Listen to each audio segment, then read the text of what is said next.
ভাইরে ভাই, এটা কি সিনেমা বানাতে যাচ্ছে বলিউডের গুণী নির্মাতা এহার শাহ। বলিউডের মোস্ট অ্যান্টিসিপেটেড ভায়োলেন্স মুভি ছিল এনিমেল এবং মার্কো, কিন্তু এবার এনিমেল এবং মার্কো সিনেমার থেকেও 10 গুণ বেশি ভায়োলেন্স সিনেমা বানাতে যাচ্ছে বলিউডের নির্মাতা এহার শাহ। গতকালকে বাগি 4 সিনেমার একটা ট্রেলার আপলোড করা হয়েছে টি সিরিজ ইউটিউব চ্যানেলে, যেখানে টাইগার শ্রফকে অনেক রুট এবং ক্রেজি চরিত্রে দেখানো হয়েছে।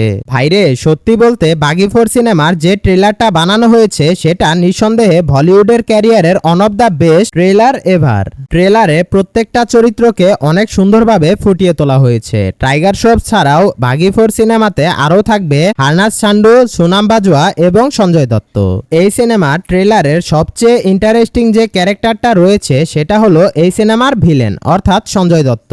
ওনাকে আসলে কি বলা উচিত, এই বয়সে এসেও তার পারফরমেন্স দিন দিন যেন ম্যাচ লেভেলের হয়ে যাচ্ছে। তো আপনার কাছে বাগি 4 সিনেমার ট্রেলারটা কেমন লেগেছে অবশ্যই কমেন্ট করে জানাবেন।